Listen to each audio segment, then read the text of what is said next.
Good morning, one and all present here. My name is Tejaji. My name is Aryan Agarwal. My name is Tejas Pratim. So we have built NutriLens, an app which helps you read nutrition labels.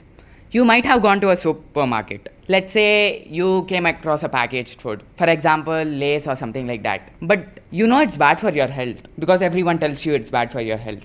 But you don't know why exactly it's bad for your health.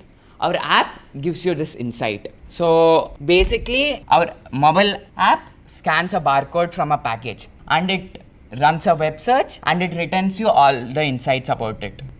So the challenge is that, see, about 9% of the people in India read the backside of a packaged food, and that too only for the expiry date. Lesser than 1% of the people read the actual nutritional info. What our app does is that it avoids the barrier entirely. Basically, you take the food, you scan the barcode, it tells you everything about the food.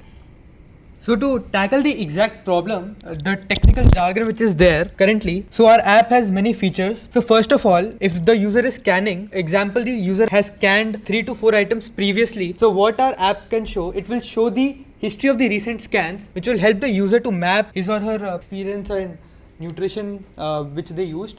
So one of the key features which our app provides is that the nutritional data which is being scanned, it has a lot of scientific data within it, like the different types of preservatives or the additives which are used, and also the content, like for example 10 grams of sugar. So a normal person faces difficulty in exactly breaking down what does it mean. So our app can provide a clear and in simple terms the exact meaning of that data. And then our app also provides the traffic light indicators like red, yellow and green. For example, red would denote that the food is really bad for your health, and green would mean that it's quite healthy to consume. And then we have visual analogies. So for example, the sugar content and the exercise equivalent. So for example, let's say a product has 210 calories. So our app will show that how much exercise would it be needed to burn that calorie exactly. Then side by side comparison. So what can happen is that, for example, a user scans a product, let's say Lay's of chip, and then the user encounters another company of that chip. So we can have a side by side comparison that which one is better in a very point wise manner for a complete breakdown and a good understanding.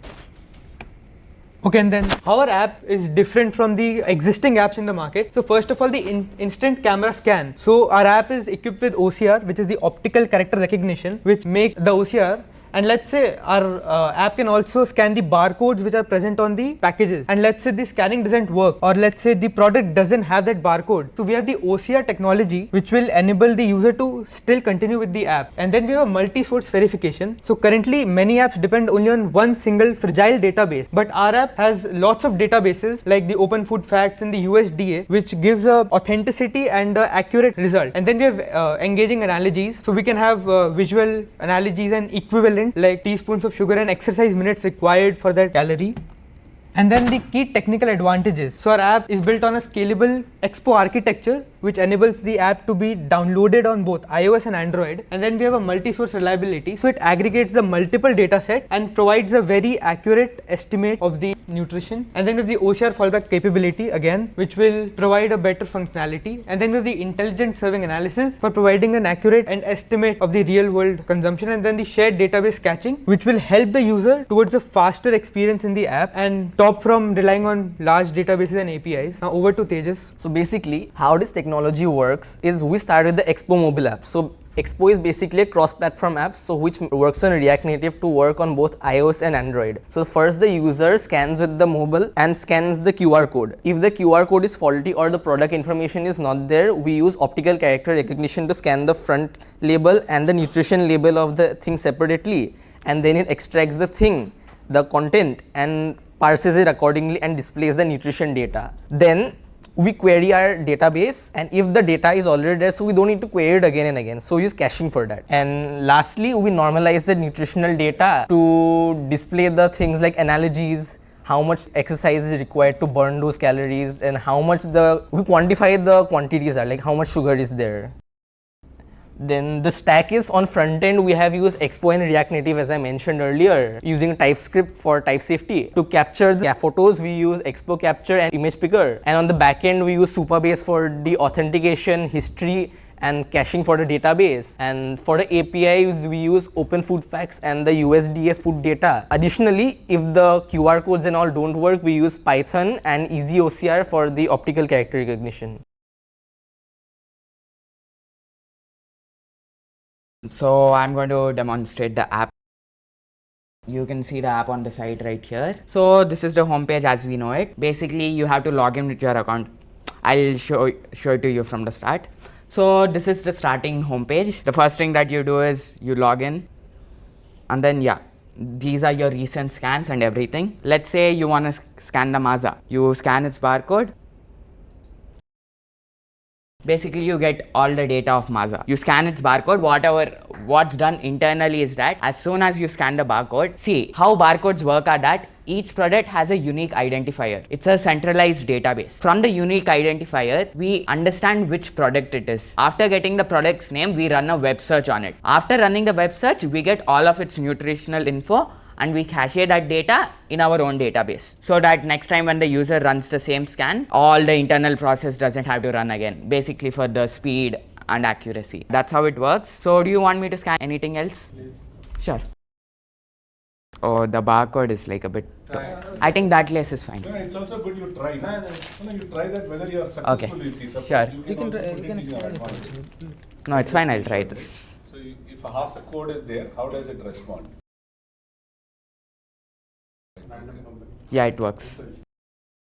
So you can say even in a torn condition you are able to... Yeah, but since it's torn, the thing is, it could not understand what the serving size was. So it's giving you like out of 100 kg instead of like out of the serving size. The serving size for this is like 26.5 grams. You can calculate it. You can scan the lace packet right here.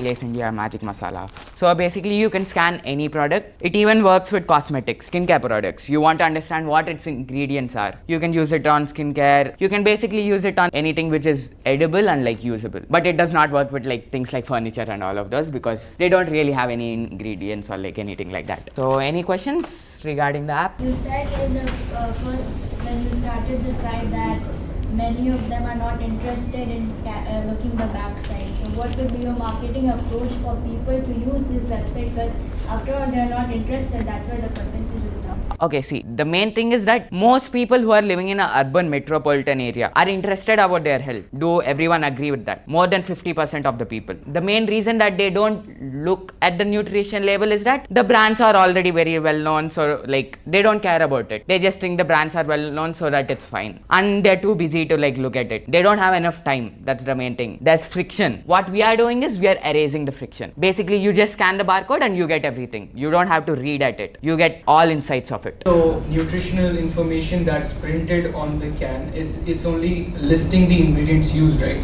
But nutritional information generally depends on the quality of the ingredients used, and companies don't usually mention. So like you can use a certain type of palm oil like 10 times to fry chips, for example, in the Lay's. So basically what it's doing is that it's not telling you exactly what the ingredients are. It does not even know what the ingredients are. Basically what is that, as soon as you scan the barcode, it runs a web search on the product. It gets a database of everything about the product, and after that, it also checks for the review of the products. According to that also, it has a bias towards that also while giving the rating. And as you asked about like palm oil, there are like unique numbers for each additives and like everything. We already have a centralized vector database for that. It searches the INE number, and according to it, it understands how healthy it is and how unhealthy it is.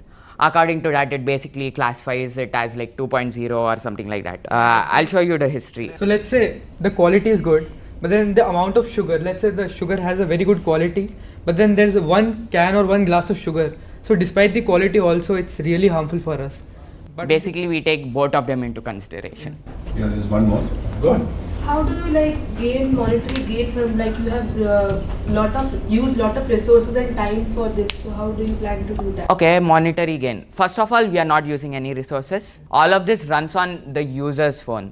The only thing that we are running currently is a Super-based database. All the API calls, web search, everything directly runs on the user's phone. Question is, suppose you are a startup, you have invested so much of... Yeah, I'll get to that. I'm just telling that we are not using that much of money, and profiting is simple.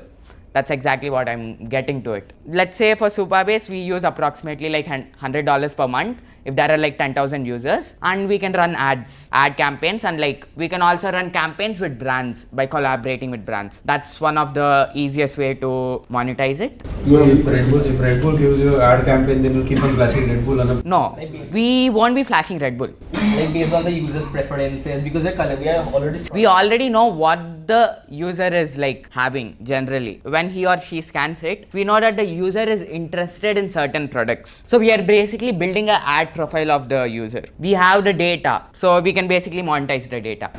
And then people will still end up buying that Red Bull or Lay's even after health score is 2 because you have bombarded so much No. that let it go, it's so tasty. Okay. So you finish your thing, then I'll come back. I mean, we won't be bombarding them with it. The thing is, let's say a person scanned a Coca-Cola product and we have a brand opportunity with Red Bull. Then we show them an alternative as Red Bull. That's it. Alternative with better health. like we can compare it with the Yeah, we compare it with them. What do you think about this? And like, No, like we can use the LinkedIn.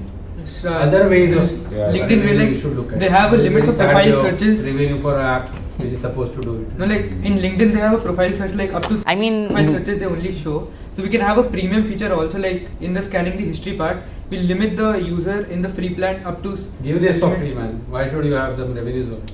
we didn't really think of monitoring until now. As she asked, I just came up with it on the spot. So like, because the app is more of a utility app. So is all the questions done? Yeah, I have just suggestions. yeah. So that was a brilliant question what she asked. So she asked, how will you popularize it? So two things are there. One is word of mouth saying that this app can do that. That itself tries to make it popular. Second thing is your generation, you are more worried about your health. My generation, for us, we were least bothered. But at least you guys will find out what is it. Right? So by that, word of mouth spread, and in Google, he tries to do something, putting an advertisement, use my app. So that will be their start point. Otherwise, Maybe there health is- influencers can be used as collaborations and then they can maybe campaign. Yes. So that will be Yeah. one. And the second thing to your question, whatever is data available, that only it can find out. For example, as you rightly asked, 10 times if I use the same oil, so I use the oil 5th time, 7th time, that information the company will not give. Whatever company gives, and why is company not giving? Because the FSSAI, they don't ask that info. So that info definitely you will not get. What is available only you get. Getting back to her question and to sir's question, Yeah. you should answer saying that, sir, now I will go back and companies I will give you data, how many of the users have scanned your product? Or Yeah. how many of Lay Chips, my competitor is Lay Chips, how many did Lay Chips product be sold in this vicinity as compared to that of this? So I give this data, back-end data to the company through which I make my business. So that can be the thought process because you Yeah. have invested time, right? Good. These are all learning exercises. Don't think that it's all learning and brilliant audience. So I have not even thought of the questions what you Yes, thought. both of us. Yeah. What is the one health habit you guys have changed while making this app?